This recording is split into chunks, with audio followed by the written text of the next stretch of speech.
전 세계는 초부자들에게 세금을 더 걷는데 한국은 반대로 부자 감세, 서민 정세를 더 추구하고 있습니다. 많이 거꾸로 가고 있죠. 이러한 일들이 계속 벌어지면 이제 서민들이 부자들에 대한 이제 분노나 이제 증오심이 아마 극심해질 겁니다. 냉정하게 얘기하면 서구 사회나 다른 나라들이 초부자들에게 세금을 더 걷는 게 뭐겠습니까? 그때로 볼 때는 되게 환영할 만한 이야기인데 되게 무서운 속셈이 감춰져 있다라는 겁니다. 부자들에게 되려 세금을 더 걷는다라는 것. 부자들이 나서서 자기들이 먼저 세금을 더 내겠다라고 얘기하는 것. 그건 다름 아닌 나도 이렇게 엄청난 세금을 감수하니 너희들은 더 큰 이제 부담을 치우라, 부담을 져라 라고 얘기하는 무서운 속셈이 숨겨져 있다라는 겁니다. 뭐가 더 무섭고 뭐가 덜 무서운가 많은 생각을 하게 됩니다. 한국이라고 하는 나라는 부자 감세를 대놓고 하고 서민들에게 정세를 합니다. 그러면 이제 서민들의 이제 저항이 되게 거세죠.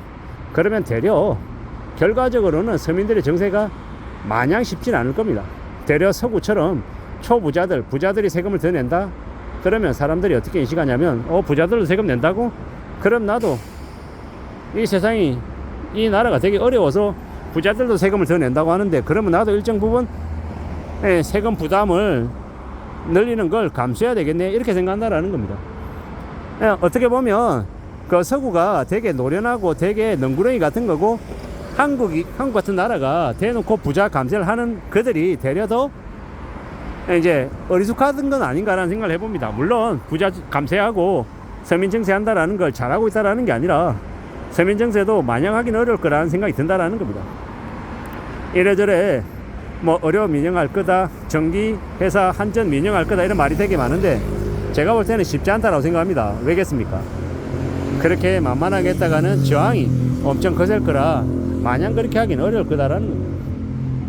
이런 저는 이제 생각들이 듭니다. 저도 이제 서민이다 보니까 서민 정세보다는 부자들에게 이제 세금을 더 부담 씌우는 게 맞다라고 생각합니다. 근데 현실은 어떻게 흘러갈까? 그건 뭐 아무도 장담 못하는 거고 지켜보고 두고 보고 뭐 따져봐야 될 것 같습니다. 좀 더 확실한 건 뭘까? 아마 부자가 됐건 서민이 됐건 아마 세금 부담을 제일 많이 하게 될 것 같다.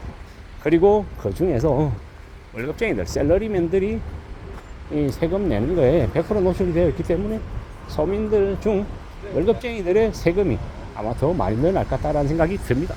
최근에 국민연금 납부율 9%에서 13%로 올려야 된다는 얘기나 아니면 뭐 전기세 올린다는 얘기, 뭐 수도세 올린다는 얘기, 여러 가지 이제 공공요금 인상 얘기들이 많은데 그런 것들이 결국 뭐겠습니까? 그게 결국 세금 증세죠. 앞으로 이제 서민들의 삶이 더 빡빡해진다라는 겁니다.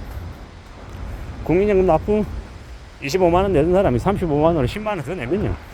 아예 뭐 그래 국민연금만 10만원 더 넣는 거 나중에 내가 노인이 돼서 연금 더 받는 거니까 괜찮잖아 이렇게 생각할지도 모르는데 그게 국민연금 하나로 끝나는 게 아니라 국민연금, 전기요금, 가스요금, 수도세, 지하철요금, 버스요금 뭐 담배값 어쩌고 저쩌고 계속 이제 붙다 보면 조금씩 늘어나는 게 굉장히 뭉탱이가 되면 이게 감당하기 어려운 이제 규모가 된다라는 거죠. 그래서 서민들의 삶이 힘들어진다라는 겁니다. 이웃 나라 일본이 되게 청년들이 사람들이 되게 절약하며 살고 절약 정신이 투철하다 이러는데 또 다른 일각에서 뭐라고 얘기하냐면 일본 애들이 절약하고 싶어서 하는 게 아니고 쓸 돈이 없다. 쓸 돈이 없어서 못 쓰는 거다. 뭐 이런 얘기를 하더라고.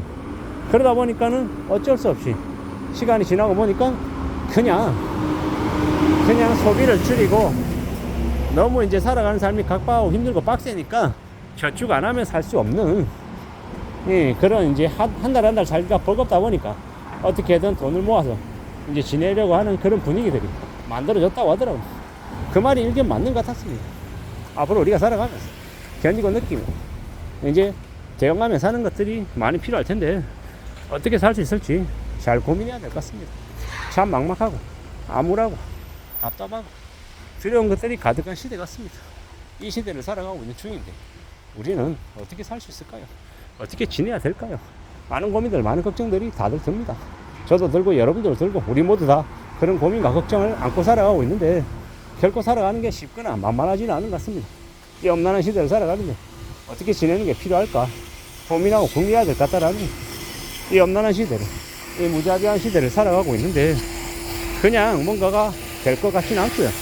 어떻게든 내가 진심으로 진정으로 독한 마음 먹고 살아가면서 비치지 않으려고 애쓰고 저축하려고 애쓰고 이 비상금 마련하려고 애써야 될 것 같다라는 생각이 자꾸 듭니다. 그렇게 지내야 삶이 좀 그래도 다듬어지지 않겠나, 지켜지지 않겠나 라는 겁니다.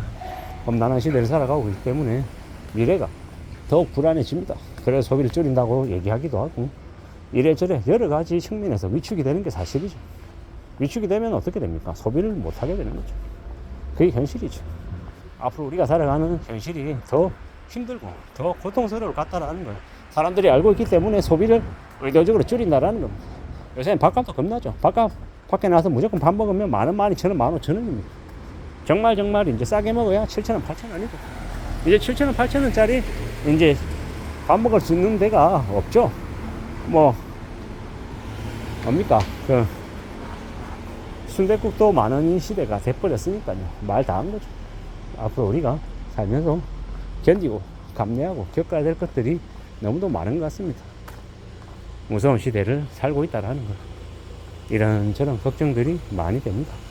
어떻게 살아야 될까? 어떻게 살 수 있을까? 라고 계속 고민하는 겁니다. 누가 뭐라 해도 이 살아가는 현실을 잘 따져봐야 될 것 같습니다. 그냥 되는 게 있겠습니까? 그냥 되는 거 없을 겁니다. 이런저런 여러 가지 고민들, 고충들 그 속에서 다들 살아가고 있는데 어떻게 사는 게 현명할지, 어떻게 사는 게 미래를 좀 저당 잡히지 않고 비치지 않고 사는 길인지를 잘 좀 궁리하고 지내야 될 것 같습니다. 걱정과 두려움과 고민과 염려가 많아지는 게 요즘 시대입니다. 저만 그러겠습니까? 아닐 것 같습니다. 다들 고민하고 다들 걱정하고 다들 염려하는 것 같습니다. 그 고민과 염려와 걱정이 그냥 일어나는 게 아니라 우리의 현실이, 우리의 상황이 지금 그래서 그런 것 같습니다. 더 조심하고 더 염려하고 더 두려워하며 살아야 될 것 같다라고 생각합니다. 험난한 시대를 지내고 있는데 어떻게 지내는 게 좀 더 나을지 잘 따져봐야죠. 잘 궁리해야 될 것 같습니다. 이런저런 여러 가지 생각들 중에 지금을 살고 있습니다. 마음 굳게 먹고 차분히 조심조심하며 지금의 시대를 잘 좀 헤쳐나가야 될 것 같습니다. 이 어려운 시국이 금방 지나갈 것 같지는 않고 꽤 오래 지속될 것 같아서 그게 더 우려스럽습니다. 어떻게 살아야 되겠습니까? 어떻게 각오를 다져야 되겠습니까? 그 어느 것도 확실한 게 없기 때문에 항상 불확실을 일상사로 생각하고 지내야 될 것 같습니다. 그렇게 살아야 된다라는 생각이 더욱 드는 게 요즘입니다. 제가 겁이 많아서 걱정이 많아서 그런 걸까? 아니면 이 세상이 정말 그런 걸까? 뭐가 맞는지는 정확하게 말씀드리긴 어렵습니다만은 분명한 사실은 사람들의 분위기가 위축되고 있다는 겁니다. 이상입니다.